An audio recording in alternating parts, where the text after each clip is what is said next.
Hi there, and welcome to another episode of Life in the Brand Lane with the Brand Guys. I'm Finn and co-host Ron. Ron, how you doing? I'm hanging in there. I'm literally hanging. I'm hanging on the bed in anticipation of this exciting and, almost notoriousness. Good. Great to hear from you. Great to see you. And this is our inaugural guest session. And we are pleased to have with us in the virtual studio, Archie Paton. Archie, how are you doing? I'm well. Thank you guys for having me on. Good. Now, you're obviously another brand guy, brand guru. Tell us, what is it you do? Tell us a little bit about what you do and who you are. So I work with predominantly sports organisations, has been sort of across the globe over the last 20, 30 years. And we work with them from a strategic perspective, sometimes from an operational perspective, very much about driving through a clear brand proposition, bringing some sort of stakeholder value, whether that's from a participation perspective for organisations or from a commercial perspective, from a professional organisation, or sometimes just more sort of better efficiencies as well. That's cool. That sounds like we're going to be able to have a pretty good conversation because we really like that blue sky thinking stuff, the very strategic, getting out there almost into philosophical sort of territory. But it sounds like you're quite happy lifting the hood as well a wee bit and getting right down in amongst it. I think sometimes it's well, not relatively easy, but with a bit of hard work and with the sort of right team to be able to do the sort of strategic thinking. It's easy to complicate it, but to put the time in to get a real clear, simple strategy is one thing. Sometimes organizations struggle then operationalizing that. How do we actually decide, well, this is our corporate strategy, this is what it means across the business. How do we then start to implement those changes and bring the rest of the organization with you? So sometimes you just have to roll up the sleeves and really, I suppose it's bring people with you. There's a very old African proverb which says, if you want to go fast, go by yourself, but if you want to go far, go together. And that's very much where you need to be with these organizations. That's cool. And it's great bringing someone like you in to help do that. Now, Ron, we're a bit of a double act and we thought it would be fun to pull in some guests here. So a bit of fun now. The kind of premise of this, the guest slot is to bring 3 tracks to the show which represent the brand, the essence of the brand. And the thing is, Archie, not everyone can actually do that. That's quite a challenge for people. And what's the important thing to think about, do you think, here, Ron? Well, I was going to rewind a wee bit. I mean, Archie's bringing to the table some really important stuff, but he mentioned working with a lot of sports brands. And I was going to ask Archie just before we set up the kind of projective idea with the music that, to my mind, people think and feel, and importantly, the emotional connect towards branded sporting events, goods, personalities, is different to how we think and feel to, say, an automobile or a radio station or something like that. And if that sort of difference, is real, I'd like Archie to comment on that. And then if it is real, how does that factor in when you're sort of advising, as you say? I mean, it's a really interesting area, and I mean, it's one I've spent quite a lot of time looking at, and that's, it's the emotive connection that people have to sports, and I suppose it's akin to also maybe, music, where there's an experiential part where people can relate. Having experiences with friends or family, highs and lows. So those sort of collective memories that you build, sport provides that experience. It also is a little bit more, and I think emotive connection is what I would term as well. And it's those sort of emotive connections that initially start off in that sort of the enjoyment, the hedonistic side of things. Yeah. But as people invest more time, invest more of themselves into it, becomes central. So you have the centrality of the sports team, predominantly teams rather than events, and more so the national teams, because that brings sort of geographical elements with regards to national pride. Yeah. But if we're looking at teams, it then becomes central, and then it actually extends further. So it becomes almost a mirror, a self-projection. Right. So, how well your team is doing and how your team is perceived is almost a contributing factor to your own self-esteem and how you see yourself in society. So I like that. It's interesting though how we've seen brands evolve, because I would have said, sport, music, potentially certainly the entertainment side of things, film. Yeah. But, it's now you see people with technologies coming through and the brands of technology and how a lot more experience are digital, and people are starting to engage that way. But I do think, sport brings something special.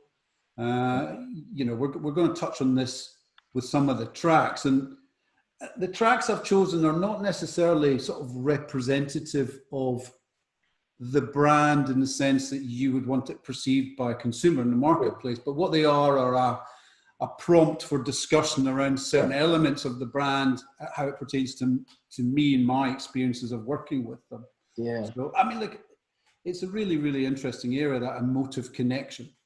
I think, you said a lot of great stuff there. I particularly like, Finlay and I have talked about in different domains that you're constructing self, and perhaps you're buying self-esteem off the shelf. And by supporting, engaging with a winning team, you're doing that. And so there's an individual level, and also there's a group level that you're in the winning group. And then you're getting into co-creation and engagement with media and following. And correct. So, suddenly, it's a very complex, and there are multiple dimensions. Finlay and I were watching, not together, but we were watching, was it The Last Dance, Finlay? Chicago Bulls, Michael Jordan, Nike, and you begin to, and celebrity and notoriety, and you add all of those things together, and suddenly you'll get a very exciting brand. So I really identify with it, and particularly I think some of the things. Again, Finlay and I were talking about Rory Sutherland, that magic exists in branding, and I think it can, or it has an easier space to exist in arts and music and in sport. Yeah, I think, and we'll come on to this with probably, I think it's the first choice of song. Yeah, I think it is easier, but I sometimes think that in itself encourages laziness from the brand marketeer or from the organization a lot of the time. One of the things I sort of look at is what I call brand attachment. Okay. So, there's a lot of organizations, and I've done some work with West Indies cricket, and, they've had a fairly sort of up and down time over the past 10, 20 years, from being very much global, top of their game, at a sort of socioeconomic time when they were gaining independence. We saw the rise of the likes of Muhammad Ali, and these wonderful athletes were coming out of the West Indies and competing at the highest level of cricket around the world. So they were literally legends in every sense, because they stood for a time which was about, the future and the potential, and, going out and challenging the world. Now, what then happened with regards to both their socioeconomic position and then also professionalism of the sport, meaning, those organizations with money for strength and conditioning and training and academies and pathways, meant that they found themselves very much in a position of having to play catch up at a point when they were at the top and they no longer were. Right. It was about originally the whole region going forward out to the world as one. It became very inward looking towards money as money came into the game, and the IPL came into India.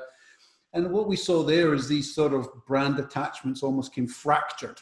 Right. And although there's a lot of studies from sort of attachment disorder in children, and Yeah. you know, their mother, their fathers, and how that can happen early on. And I think that to a certain degree, we see some of that in a brand when it comes so inherently part of your sort of yourself, as we said, almost a mirror of your own esteem. So there's some issues there about identifying, is there fractured brand attachment? And if so, how do we repair that? How do we build brand attachments? And I think that's really, really important if you're looking at longevity and from a commercial perspective, the lifetime value of a customer. Yeah, I really like that. And there's one thing you said I thought was great. You know, that those personas at that time, they stand for something that's culturally significant. Yeah. And that's a key part of the architecture, and that's attractive to audience.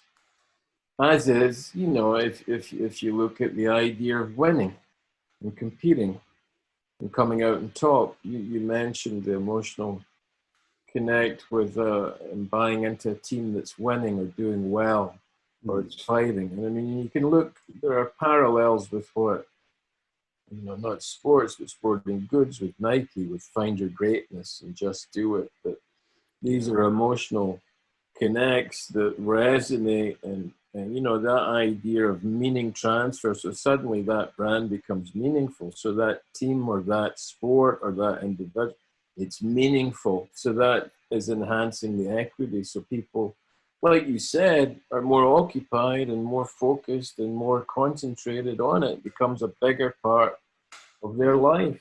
Yeah.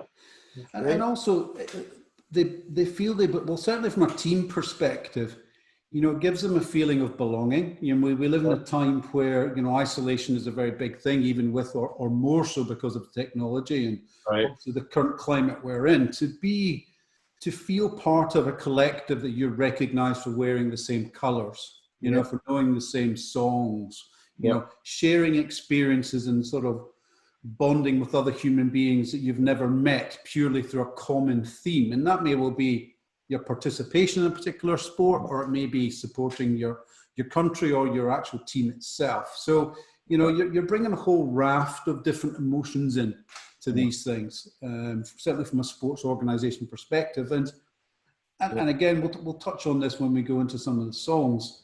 You know, from commercial partners, you know, they want to leverage that. You know, they want to leverage that brand attachments in place, but you know, you've got to be careful. That's something that you've built. More and more, the Gen Zs, millennials are all about our authenticity, what we stand for, our principles. So we've got that continual battle between the money and the values. And, you know, if we look at sports like rugby union, which has not been professional for very long, you know, it's really struggled with what it saw as its core values of a sport about integrity. And then the next thing you know, we're looking at, you know, some of the major teams being, you know, docked 60 points, a huge amount because they're not abiding by the rules. We've seen, you know, other instances where, you know, player welfare has been put behind commercial return. So where does that sit with the greater values of the game? So, you know, there's a continual challenge to get it right. And, you know, and again, you know, when we start to look at things like participation versus professionalism in a wider context of a sport, that itself brings its own challenges. Yeah. So, guys, we've touched on some amazing stuff there. We've been off into psychology, sociology.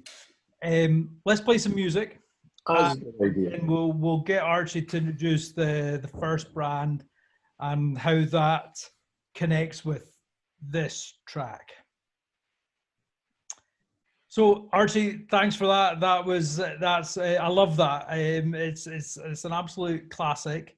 The Pretenders, Brass in Pocket. Now, you said right up front. Now, this is not an advert for the brand that you're going to tell us about. This is not representing it in a kind of very explicit way. It's what makes you think of this brand, and maybe you can kind of unpack what that means to you and the subtleties of it. So firstly, what's the brand under investigation here?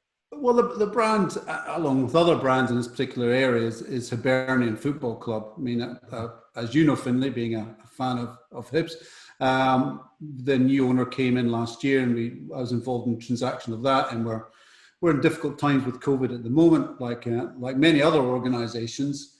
But we've got a real opportunity to look at our brand and our brand proposition. And the reason I chose this song is specifically around football clubs and professional teams in general, which is this, I'm special, so special.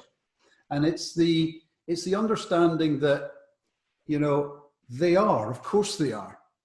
But when I'm a fan of the club, sometimes I struggle with the concept of, well, why would you not pick my club over another club?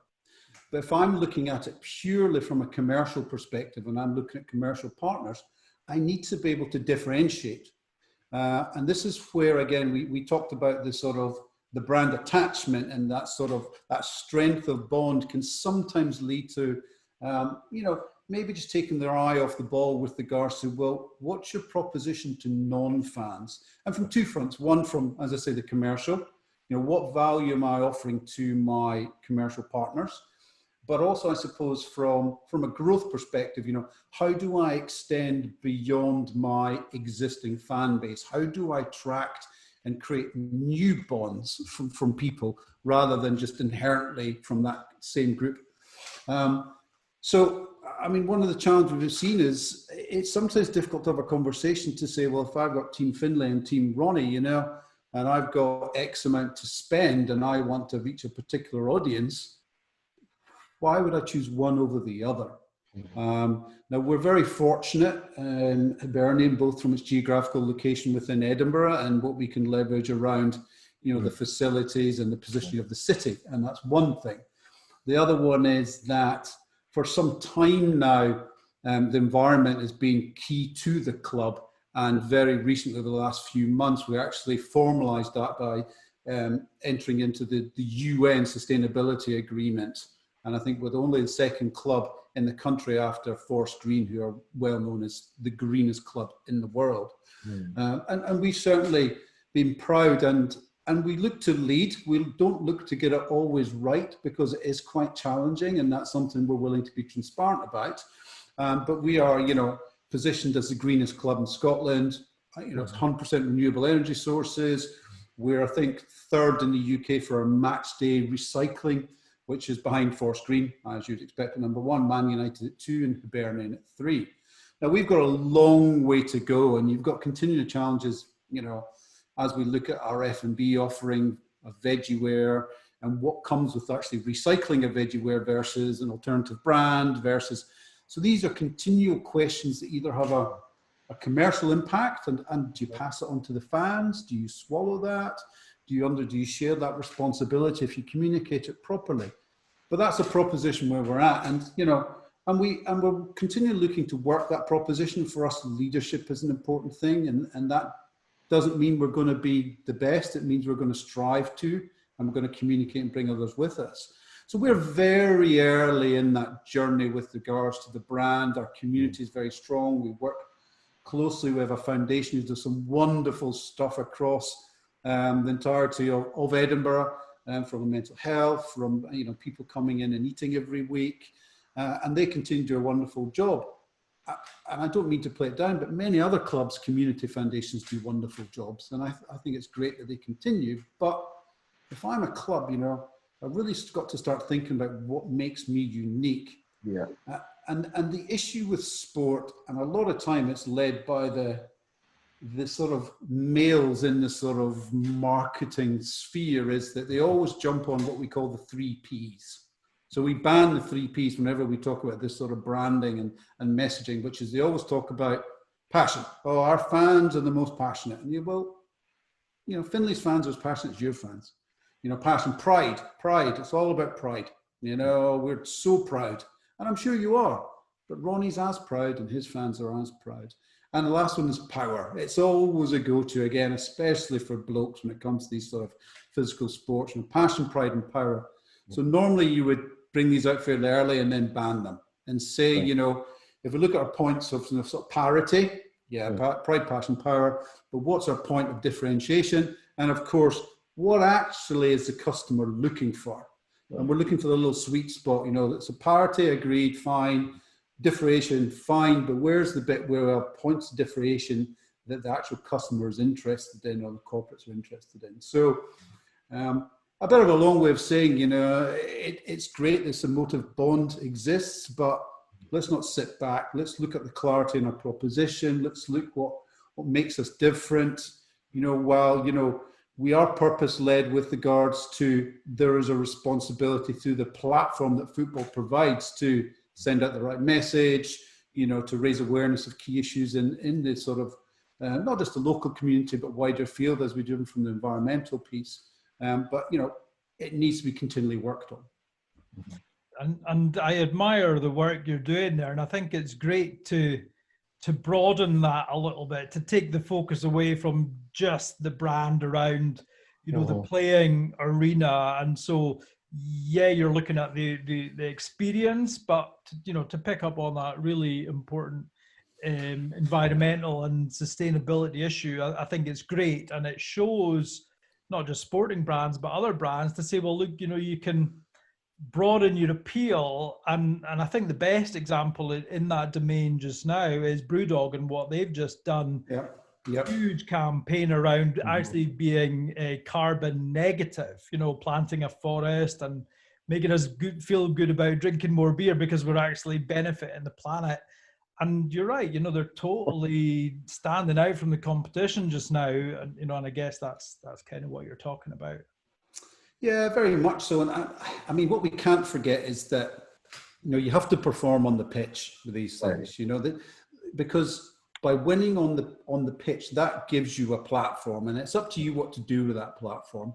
And, with that, without being too cliche, and I think a little bit of Spider-Man in there with great power becomes great responsibility. In this case, with great broadcast coverage and media coverage, certainly within the Scottish media landscape, does come responsibility to use it, for the benefit of the community. Certainly, that's what we're trying to do at the club. Yeah, it's a lot of great stuff again, a lot of gold in there, Archie. Very much. I'm glad you said that part at the end of the performance in the pitch. It's like back to the Jordan and the Chicago Bulls when they put the team together, and as they put the team together, the wins came. As the wins came, the audience, the tribe get bigger, the sponsorship get bigger, the TV get bigger, the brand get bigger. The other thing that you mentioned that was great, and it does relate to those kind of things we were talking about earlier, of aligning with and echoing with things that are of cultural and individual significance. So the ethics and the climate change, and so you're not only buying self-esteem, you're buying good conscience off the shelf. Yeah, and we've got to be mindful that.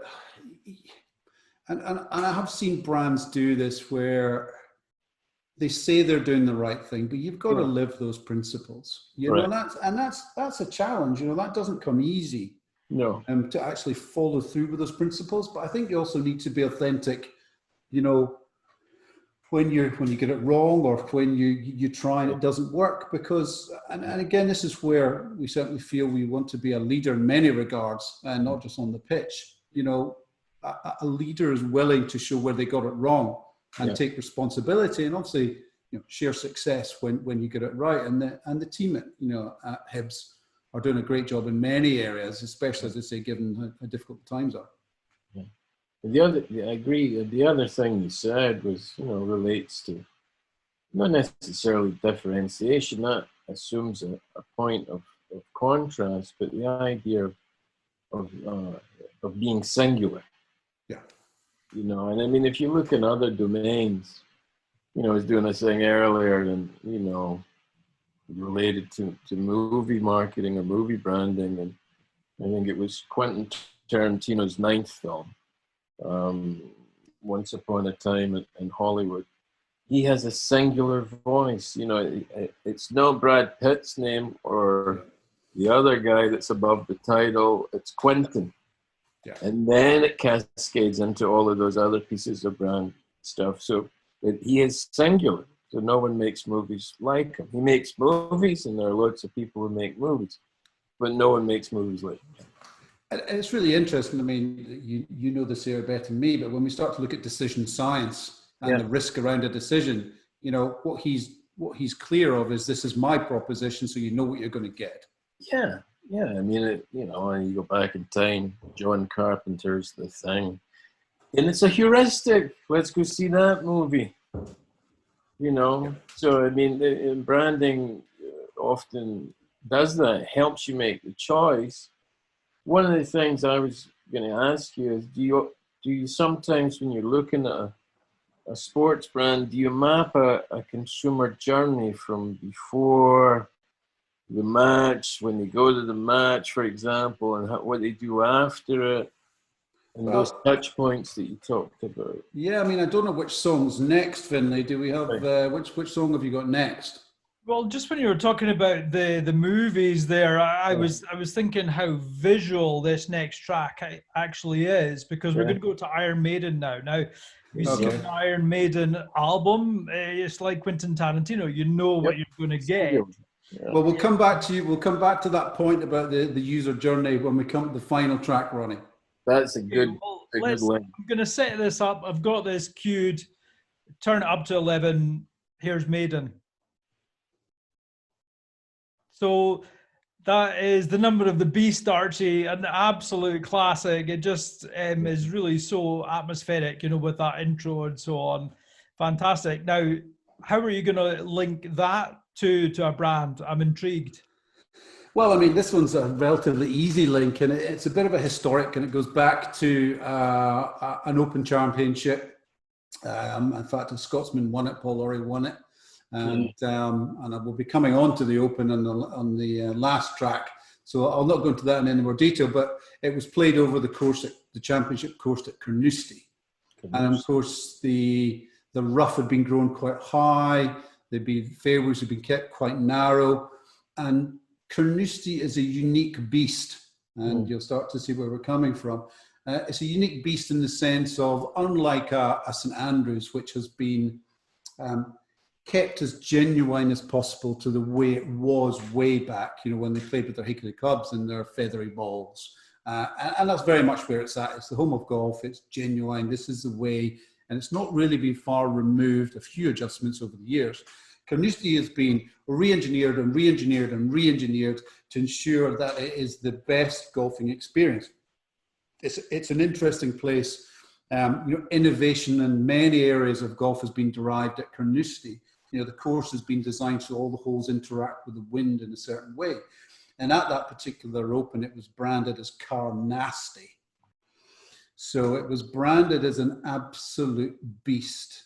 Now, it's interesting because you can say, well, that's great. You know, it's got this persona, it's a beast, but it's a very enjoyable, and it's a course you can't break with brute force. It's one for the thinking person. So it's how we take something that is still globally labeled as a beast, an animal, and how do we position it probably correctly into something that's a case of course it's it's arguably the best links golf course in the world. It's going to be challenging, especially when you have unforgivable wind and weather conditions at any particular month of the year, as you know.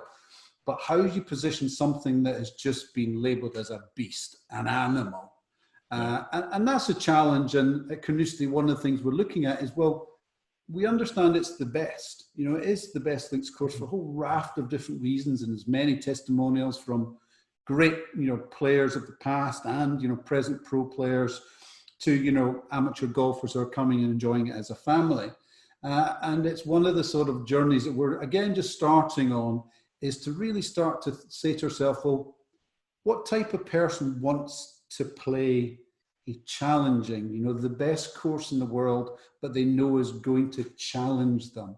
And maybe stop focusing so much on that, you know, it's an animal. And you go, well, no, it's challenging. And it's challenging for a variety of reasons, but who's that attractive to? You know, and we see it as being attractive to probably the type of person who's relatively successful, whatever that means to them, because they've been quite comfortable putting themselves in positions where they've been out of their comfort zone. Yeah. You know, the Americans come across and have to play a different type of golf. They play shots. And again, the professionals said this, they play shots that they've never even thought of before. Yeah. So that whole environment, you know, who seeks to challenge himself in that environment? what sort of psychological sort of profile does that person have that they want to travel to, 5,000 miles to one-on-one, albeit with a group of friends, but at the end of the day, it's them against the course to a certain degree, and come out of it. And, is the score important? Well, of course it will be to them, but is the experience where they've felt challenged and they've had to think and they've shared that experience with others, as we talked about, is that more important? And we think it is, definitely think it is. So that's that whole challenge about how do we take a beast and actually say, well, actually, what are the strengths of this? Yeah, and I mean, that's great in the sense that, you're not actually going to change the course, you're just going to tinker with it, play with the perception of how the audience should think and feel about it. Correct. Which is what branding's all about, or one part of what branding's all about. It's great. I mean, it's an interesting place as well, Carnoustie. I mean, from a brand position and the potential. And again, it's authentic because it's based on actual things that happened. Yeah. We talk of the Carnoustie 300, where over a period of time, 300 people from within the golf industry left. And they left and they set up the Australian PGA, they set up the American PGA, they set up and started golf as professionals and caddies and club makers in about 1,000 country clubs in the US. Yeah. And they took sport and said, no, this is the way we should be playing it. And they didn't want to stand still. They were quite happy to challenge. And it's really interesting, the RNA, over the last few years have brought in things like the Women in Golf Charter. They've said we need to be looking at, reducing the barriers to the sport. We need to be far more inclusive, which is great to hear. Yeah. And to a certain degree, that thinking is very much sort of rooted in that mindset that came out of Carnoustie. That the last 4 holes of the most famous links golf course in the world, I'd say, Carnoustie, were designed by an accountant who wasn't happy with the golf course architect. Right. It's that willingness to push against the norm to do the right thing. Okay. So, when we start to look to develop what does Carnoustie stand for, again, it culminates in this best course in the world and attracting people to come and challenge the norm. But it's based on the actual underlying sort of thinking around it. Oh, that's great. That's great. A great example of positioning or repositioning, Archie. And now those that are watching on the YouTube channel can see that you've got your open polo shirt on. And what's interesting for me there is that you've then got Carnoustie, a course, which you're obviously passionate about and, doing great work there.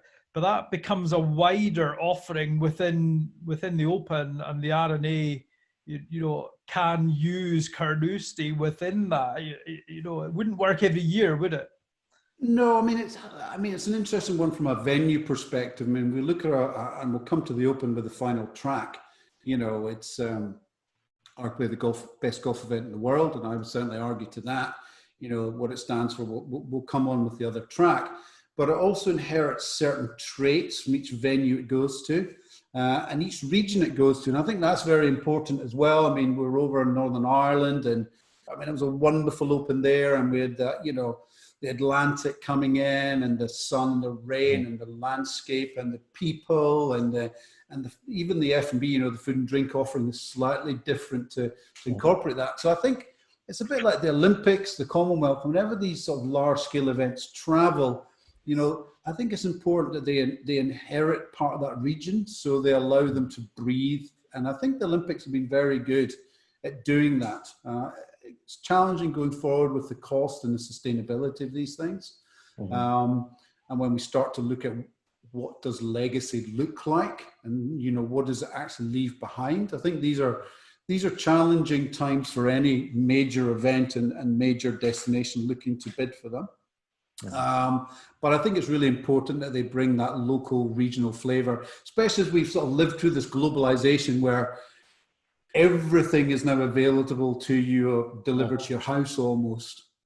People are almost gone back to, we're of that age where we remember going to France and finding this orange that you'd shake in a jar and it had bits in it, and in the glass bottle, and it was wonderful, and you only got it in France, you'd never seen it before. And now you go to your local supermarket or even your corner store, it's in a can. people almost want to go back to those experiential things on a regional basis from food and drinking. We see it with distillers, we see it with craft brewery, we see it with some wonderful, certainly in the food side of things, we see that sort of fresh produce delivering that local proposition and reinforcing what it stands for sort of identity. I think people are seeking those identities these days. Yeah.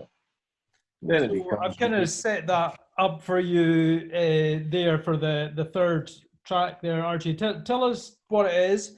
We'll play it, and then you can tell us some more about your work there. Well, this is a classic, certainly in my lifetime, and I think maybe in even yours two lifetime, when it harks back to university days. Guns N' Roses and Sweet Child of Mine. Yeah. Very atmospheric, indeed. So tell us, connect that then with your final brand. Well, Sweet Child of Mine relates to the Open Golf Championship, or as we would reference it, the Open, nothing else. The Open. I worked from the Open all the way through my youth. Yeah. So to a certain degree, there is a very strong emotive bond for it. That child of mine, you certainly have a bit of that feeling to it. I was also fortunate to have worked on the rebrand of the Open, and we looked at whole brand strategy about 5 years ago now. In fact, it was a year we launched here, and we looked at everything from a new mark, a new identity, creation of its own font, the music that went with it. We looked at the treatment of imagery, and it was very much about consolidating, and I say standardizing, not in a sort of clinical way, but ensuring that everything was done to the same level, and colors and fonts and messaging. And then really it was a case of saying, well, we need to look at what can we own, what is the Open. And you'll see they certainly used to do it historically, but a lot more now. This year it would have been the 149th, which will now be next year. The following year will be the 150th playing of the Open. And the reason we've got it everywhere, it's 149th, 150th, nobody else can have that. Nobody else will be the 149th. It's the oldest, it's the first. They even wrote it in their book in 1861, it shall be open to all the world. So it stands unique. And if you're to sort of go, how do we go bang, let the world know, you go, by the way, it's our 150th coming up. There's just ownership around that and owning it. And the Open it's an interesting event. As you know, it's played over 4 days, and it's very much like life. It's very unfair. You could go out in the morning, there'd be no wind and bright sunshine, and I could go out in the afternoon, it could be torrential rain and gale force winds. And that's just the way it is. You have to suck it up. You have to get on with it. Having to play consistently over those 4 days, the pressures of being in the lead or not making the cut on the Friday.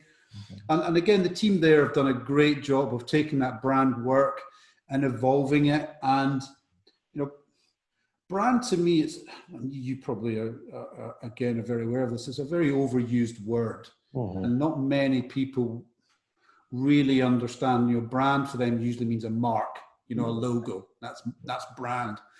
For me, brand is akin to culture. It's learned, and every day you need to just tap it to keep it in line. You need to give, you give clarity to your brand corporate guidelines. But again, it's more about the softer, what are we standing for? How do we convey that? How do we act as people would expect our brand to act? And as part of the brand strategy, the volunteers that do a wonderful job, and there's a lot of them come in from local golf courses. They were brought in, and they were given an insight to the sort of expectation that people would have of the Open as a brand, and how they were expected to represent that brand. And again, the responsibility that was upon them to act in a way that people would expect that brand to act. And it's important to be upfront, so you attract people who can relate to that. You attract people who are genuinely enthusiastic and therefore are authentic in delivering your brand. And that's a challenge with these large events. And you'll see these volunteer programs, and the Open pales in significance, something like the Commonwealth, the Olympic Games, where you have tens of thousands of volunteers, and they do a wonderful job of engendering that whole, this is why we're here, this is collectively what looking to deliver, but this is how we operationalize it on a day-to-day if you're facing this circumstance.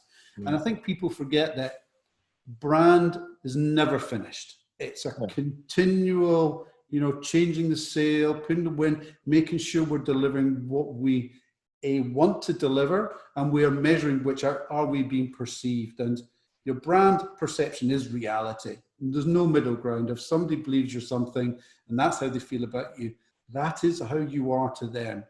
You can't deny it. All you can do is try and shape or change that perception. But, perception is reality when it comes to brand. Yeah, there's a lot of great stuff in there again, Archie. The heritage, the history. Obviously, no one else has that. I really liked what you're saying about the volunteers and the interface, the human element. I was looking at Lego. I'm in Denmark just now, and just up the road there's the Lego Hus, and there was an opening event a few years ago, but they were very thorough in terms of who they wanted to interact with the visitors, because, as you're rightly saying, that's the brand in that moment, and that interaction. I mean, it's like going to the Hilton. I remember going to Hilton, and you get the brand heritage, the history, and it looks good, and you get there and you go in and it's improved, but there was the service level was appalling on this particular visit, and it was in Edinburgh actually. And so it all falls down. The perception is malleable. It can move, it can shift, and it's vulnerable if you don't, that thing you were saying, there's so many moving parts, the sound of the brand, the look of the brand, all of those things have to be integrated and be pushing the same value proposition, so that the perception is consistent. Because as soon as you have fuzzy or you become discontent, or, the open is great and the drama is wonderful, but the staff were very rude, suddenly my experience is not so good, and suddenly the brand promise is not the brand reality. And suddenly I'm, it wasn't as good as it was the last time. Maybe I'll do something else next year. So I think lots of great stuff there. Yeah, I mean, it's that sticking by your principles and actually following through. I mean, I think there was again, you guys, especially Ronnie, are lecturing on this, so you'll know. I think it was Johnson & Johnson quite a few years ago in the States. Yeah. They have their whole sort of their proposition, what they stand for about making nurses and doctors and health professionals lives easier and better. And there'd been some problem with one of the drugs I think that they'd purchased. Right. And anyway, the government said they had to shell out whatever it was, $50 million, and they took a decision. And they didn't have to, and they took a decision to shell out something like $250 million to compensate. And they apologized and said we did not live up to our standards. But what they actually saw was, instead of that particular brand falling off because there'd been a distrust, because there'd been issues with it, they actually saw an uplift. Yeah. Because they'd stood by and said, this didn't actually reflect properly what we are looking to deliver. Yeah. As I say, we have a group of principled youngsters coming into the workplace now, and they have got, if they have skills there in global demand, and they can work more and more remotely as COVID has only accelerated that, they will choose organizations that they believe are honestly principled and delivering the values that they can relate to. And I think that the role of the organization as a corporate and sporting organizations are just going to continue to grow in society, and they're going to play I'm hoping a very positive role in shaping those cultures of those organizations and shaping the offering that they take to the market. Yeah. And that's a great summary, I think, of brand. And let's hope that more people start to understand that very broad, the holistic view that you've given us, Archie. And I think you're right. I think this generation that's entering the workplace now does almost intuitively just get that. So listen, it's been really great talking to you. Thanks for bringing those tracks. We loved those. And personal thanks from Ronnie and I, because it's dragged us out of the 1970s and brought us, into the 1980s there. So that was the result. And, we'll look forward to talking to you again soon. Thanks a lot. Thanks, Absolutely. Archie. Lovely to see you guys. Oh, you too, man.